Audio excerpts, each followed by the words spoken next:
What's going on, guys? Welcome back to the channel. So I thought I'd take a minute to talk about battery APUs, the system I use on my truck, if you can build one yourself, what's involved, what you need, how well it works, all that good stuff. So let's get started.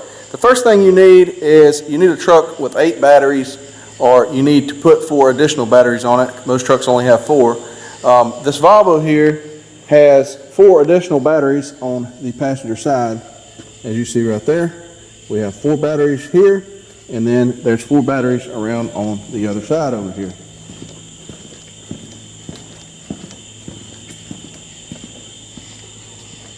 As you see right there, there's 4 additional batteries.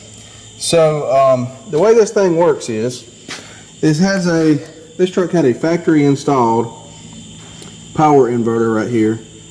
It actually went bad right after I got the truck. I don't know what happened to it, but it just sort of quit working. So what I did was I went and got, or I ordered off Amazon, I should say, this PowerDrive 2000 watt inverter. And the reason that I went with this particular inverter is it is USB, or not USB, Bluetooth capable with an app on your phone. And you can also take these screws out right here. They include a cable. You can actually mount this monitor that shows your battery voltage and the watts that it's currently being used inside of the bunk there that you can see, or you can mount the whole thing in there. I mounted mine right here just because it's a good place to mount it. This board was already here because there's the Webasto bunk heater behind there. We'll talk about that maybe in another video. But anyway, this is the inverter I went with, and I've had it in here for about 2 years. I do not use the truck, every day. I run regional freight, so I use it 2 to 3 times a week during, the summertime and stuff. Wintertime, you don't really need the AC. So anyway, basically all this thing is it's basically a mini split air conditioning unit. And they no longer make this particular unit, the semi-truck here, but that's the little unit right there. It's really, in my opinion, it's not quite big enough. It's supposed to be like a 6,000 BTU unit, but the way that works is it pulls air in from under the bunk right there, and it has an external evaporator out here. You can see that right there on the back of the cab. That's in between the headache right there and the back of the cab. That's mounted up there, and that's what your evaporator is. And I'm gonna hop up inside the truck there and show you in there. We're gonna turn this on, show you how it works as well. I have an app right here on my phone I'm gonna go to, and the app is a little bit I don't know, it could be a little better in my opinion, but it's paired. You got to click on the app right here, it'll connect. You go back and then mash the power button, you give it a second, you'll see it powering up right here, and when it comes on, it'll show you how many watts that it's drawing right here from your, you see that was 12.6 volts and 80 watts. When the compressor unit on this AC right here kicks on, the wattage will go up quite a bit. Anyway, one thing you have to keep in mind with this is, while I said you need 8 batteries, that really isn't enough, but that's about the most you can have room to put on the truck. But you can go right here to your status. It shows you your battery voltage, your output power. When the compressor kicks on, this will go up, and you go to settings right here. You turn on this low and over voltage protection right here, and you have to do this every time you open the app. Otherwise it will not save for whatever reason, I don't know. But you turn on your low voltage protection threshold. I set it 11 volts, click apply, and it says settings complete. Okay, so what that will do is, whenever your battery voltage gets down to 11 volts, it will cut this inverter here off so that you can still start your truck, because the 11 volts will occur under when this thing is loaded. when it pulls it down. In other words, when the AC unit is running here, and whenever it cuts off, then it will build your batteries will naturally recover a little bit, so you'll be up around 12.6, 12.7, I mean 11.6, 11.7, excuse me, whenever that occurs. So that's still enough to start your truck in almost all situations, I would think, unless you have multiple batteries that are bad. You see it kick on there, you see the wattage jump up and the voltage go down. You heard the compressor kick on for 550 watts. You see how much that changed from 12.6 to 12.2? That's what I was talking about when it gets to 11 volts. We're down to 12.1 now. It's pulling some juice out of those batteries. We're up to 580 watts. But whenever you get down to 11, as I say, the thing cuts off. Then when it cuts off, your battery voltage will creep back up to about 11.6, 11.7, and you'll still be able to start your truck. The runtime on this system, from my experience, it depends a lot on outside temperature. See, we're up to 630 watts now. We're down to 12 volts, 31% power output. But anyway, what I was saying about the runtime, it depends on outside temperature. And from my experience, the outside temperature, if it's above, say, 85 degrees, this thing is almost useless because the unit itself is not really big enough to up to 700 or 710 watts, 720 watts this thing's pulling. Pulling that voltage down 11.9 already. We've only had this thing on 5 minutes. But it'll kind of stabilize there a little bit, and it'll pretty well hold that for several hours. We'll hop in the cab and I'll show you in there, and we'll let it run there for a minute. Alright, so this is inside the truck here. This is the vent right here that the air comes out. It's the only vent. It's just a piece of I guess 4-inch like dryer duct basically. It comes up into the cabin area right there, the bunk area. You have to have this curtain closed here. This unit is not big enough to cool the whole cab by any means. But here's the little display. They no longer make this this particular unit. I did look up to see what it was one time. I think it's made by Dometic or something like that. But they no longer make these. That company no longer makes these that I'm aware of. But there still is some companies that do make them.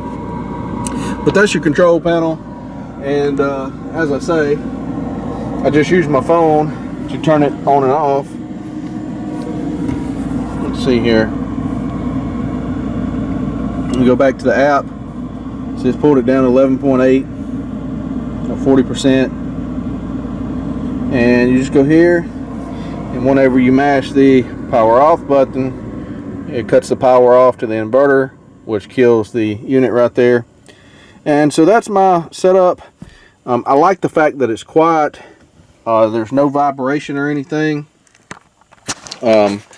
So that's really good for when you're trying to sleep. I cannot stand one of those diesel APUs, at least the one I had in my old truck. It was kind of a pile of junk, but it vibrated around and it shook the truck more than the truck running itself. So I did not too much care for that. So as I say, there's really nothing to this system. It's basically just a mini split. You could probably buy a mini split for a house. I would look at something a little bit more BTU, maybe a 8,000 or something, 9,000. I'm not even sure what the smallest one for a house they make. If I was going to do this and rig it up myself and try this, I don't know how well those will hold up to the vibration and stuff. But all you need is a power inverter. I'll put a link to that one there. 2,000 watts seems to be fine with this one here. I'm assuming it would be okay for a small mini split as well. 2,000 watts is a decent amount. Like I say, you need to figure out how to get an additional 4 batteries, because you see how quick it pulls that down. you'll definitely need them. The runtime on this, what I figured out is basically if it's 85 degrees, you may only get like 6, 7 hours out of it. If it's a little cooler, it's down to 80. You may get 8 or 9, and then if it's cooler than that, you might actually get a full 10. But usually about 7 to 8 hours, it'll usually cut out. If you're above 85 degrees, or if you're in the middle of the sun in the daytime, if you're trying to sleep in the daytime, you're gonna have to let the truck run. This unit is not enough BTU to keep it cool. And if you had a bigger unit with more BTU, you would not have the battery capacity because it kills the battery so fast. There's a couple things that you could do to that. One would be put some solar panels on top of the roof. Some of the trucks have that. Another thing was some of the trucks have automatic start, the ones that have the battery APUs. And after 3 or 4 hours, it will start the truck up and let the batteries build up for an hour or 2 and then cut the truck back off. The problem with that is it would wake me up every time the truck cranked. So I would not be too interested in that, really. The next thing is obviously a diesel APU. I do have the engine off of my old truck, the APU off of it. The generator head went bad, and the whole housing, the truck ran up north, and the whole housing the APU was in pretty much rotted. I do still have the engine over there that I could probably wire up some kind of way and put like a just an alternator on it to power 12 volts to the batteries to power this electronic or battery operated APU and do okay, but this unit is still not really big enough. And then, as I say, there'd be a lot of stuff just to do that, because I don't stay in the truck every night of the week, so I don't think it would be worth it for me. But I did think about possibly putting a solar panel or 2 on the roof. They make those that are will curve to the roof of the truck. I thought about that, but sometimes I go down a road with low limbs and stuff, and so it probably would only take one time of that, and it would probably tear them up and they wouldn't work anymore. So that's the reason I have not done that. If it's really hot outside, I wind up letting the truck run at high idle. But if it's below 85 degrees, and if it's nighttime or you're in the shade, this does work. It'll keep it decent in there. If you pull that curtain too across the sleeper for 7 to 8 hours. I don't think I would buy a battery APU. In my opinion, the experience I've had with mine, for what they cost, I would consider building my own, probably out of a mini split or something like that, or even the ones a lot of guys use this. They'll drill a hole for your 4-inch ductwork, those portable units for a house. I don't know, I think they're like $500 or $600, and you run the hose out the window, or you can drill a hole up under there somewhere, but make it however you want to do it, where you can get the unit to work, and then put a power inverter in there and add you some extra batteries. What they charge for these units is ridiculous. Some of them $6,000, $8,000. Some of them a little cheaper, but I would not pay that for a battery APU unless it works considerably better than the one that I have. This is an older unit. I don't know what year it was installed on the truck. This truck's 06, so the unit is older unit. As I say, but it does cool and everything good like it's supposed to. It runs like it's supposed to, but it's just in 100-degree heat and then the sun. These trucks, as big as the cab is, if you got in the 100-degree sun and everything, it's just no way that small unit's going to cool it. It takes forever, even with the engine running, to get these cabs cooled down. So if it's already cool in there, when you get where you're going, it helps to kind of maintain the temperature if it's below 85 degrees, somewhere in that range that I found. Other than that, a diesel APU is going to be your best bet, unless you want to try to build something out of a mini split, which is probably what I would do if this truck did not have this and I had a power inverter and wanted to add some extra batteries, or if you had a truck that only had 4 batteries, you could put an extra 4, hook up the mini split, and probably be in business just as good as this right here is, and maybe not a little better. Only thing I don't know about the reliability of using a house mini split on a truck, the vibration and stuff, but I know there's been some people that's done it and used them on travel trailers, that sort of thing, and had good success with it. So I don't know how that will compare versus a truck that's on the road every single day, but I would definitely try it, because you can get one of those units for $1,000, or at least you used to could, $1,000 or less, or maybe if it's a little more. If you could do something for say $1,500 to $2,000, it would make more financial sense if you could get something in that price range. Time you get your batteries and everything, and you could save that on your wear and tear on your engine running. But it would be hard for me to pay, you know, $6,000 to $7,000 for a battery APU. As I say, when you can buy a diesel APU for you know, $10,000 to $12,000, which is still overpriced, but you know, the thing will actually cool enough to cool the truck down. So at the end of the day, it does work okay-ish. As I say, like at nighttime right now, it's about 85 degrees out here, which is still pretty warm, as you can see. But it will stay cool in there. You know, it'll keep it cool 7 or 8 hours in there. You can get a decent night's sleep that way. The only maintenance is you have 4 extra batteries that you have to replace, and you have to replace them probably more often than you would the whole set. I'm not sure on that. I've had this truck 2 years, and I have not had it long enough to replace all of them at the same time to kind of see how long they last. And I'm just put some marine batteries in here so that that hopefully lasts a little longer. But it's going to depend on how long you use the thing and how many days a year you use it as well, and the type batteries and all that. So if you have to replace an additional 4 batteries, say every 2 years, that you wouldn't normally have to, I think that that money right there is saving. You know, you save several hundred hours on your engine idling.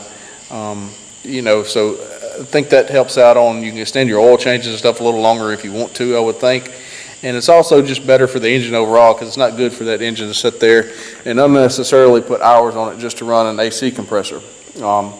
That's a pretty expensive engine to run an AC compressor to keep the truck cool, but sometimes that's what you have to do.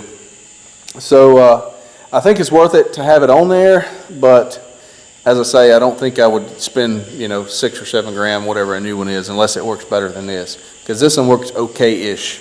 That's what I would say. It beats nothing. It does save me, you know, if I sleep in the truck 2 to 3 nights a week, and if I only run this for 7 to 8 hours per time, and then I get up and start the truck and let the batteries build up or whatever, you can figure if it saves 20 hours a week throughout the year, you know, it's probably 1,000 engine hours or so, if my math's correct off the top of my head, that it's saving a year. So over, you know, 4 or 5 years, you've saved 4,000 or 5,000 engine hours. So if you were driving, that would extend your engine life an extra couple of years. So I do think it's worth it on one hand, but on the other hand, I think the unit needs to work a little better for higher temperatures. If you run up north, it wouldn't be a big issue, but running in the south, you know, you have multiple days in the summertime that's 100 degrees or better, and the unit just does not work. It won't run. You know, I don't think you could even stay cool enough in there to sleep. If you could, you would kill the batteries in probably 3 hours. So anyway, that's my thoughts on the battery APU, diesel APU. My thoughts on those: they're overpriced, and you know, I wish they'd figure out how to make them smoother, which some of them may be nowadays. The one I have is just a 2-cylinder engine. I think if it had a 3-cylinder, it'd be a lot smoother. The vibration and the noise off the one that I had on my old truck was just, like I say, it was worse. It was way worse than having the engine in the truck running. So I was not really a fan of that either. But anyway, I'm gonna wrap this video up. Thanks for watching. We'll see you guys in the next video.